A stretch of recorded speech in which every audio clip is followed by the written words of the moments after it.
2025 16 August આવી રહી છે જન્માષ્ટમી। જો આ જન્માષ્ટમી ઉપર તમે સાચી રીતે વ્રત રાખશો તો તમારી દરેક મનોકામના પૂર્ણ થશે। જન્માષ્ટમીમાં શ્રી કૃષ્ણનો જન્મ થયો હતો, એટલા માટે આ પવિત્ર રાત્રિ કહેવાય છે। ધરતીને બચાવવા માટે સ્વયં શ્રી કૃષ્ણજીએ પાપને દૂર કરવા માટે અને પૃથ્વી પર પ્રેમ શક્તિ પ્રદાન કરવા માટે મારા ને તમારા એવા વાલા દ્વારિકાધીશે જન્માષ્ટમીમાં જન્મ લીધું હતું અને આ પૃથ્વીને બચાવ્યું હતું। હવે વાત કરીએ વ્રતની, તો કઈ રીતે વ્રત રાખવું જોઈએ। આ દિવસે શ્રી કૃષ્ણની મૂર્તિને દૂધ, દહીં, શહદથી સ્નાન કરાવવું, માખણ અને મિશ્રી અને થોડા તુલસીના પાન શ્રી કૃષ્ણજીને અર્પણ કરવા જોઈએ, ઉપવાસ કરવું જોઈએ અને રાત્રિના 12 વાગે ત્યારે તમે શ્રી કૃષ્ણજીનો જન્મ ઉત્સવ મનાવી રહ્યા હોય ત્યારે ભજન કીર્તન કરવા જોઈએ અને શ્રી કૃષ્ણજીનું નામ લેતા આ મંત્રના જાપ જરૂર કરવા જોઈએ। ઓમ નમો ભગવતે વાસુદેવાય નમઃ।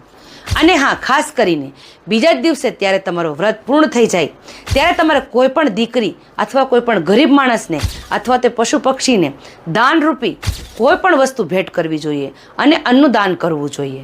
અને છેલ્લે તમારા દ્વારિકાધીશથી તમારા પરિવારમાં સુખ શાંતિ રહે એવી પ્રાર્થના કરવાની છે। મારી આ રીલ્સને અત્યારે જ જન્માષ્ટમી પહેલાં વધુમાં વધુ શેર જરૂરથી કરી કમેન્ટમાં જય દ્વારિકાધીશ જરૂરથી લખી દેજો। જય માતાજી।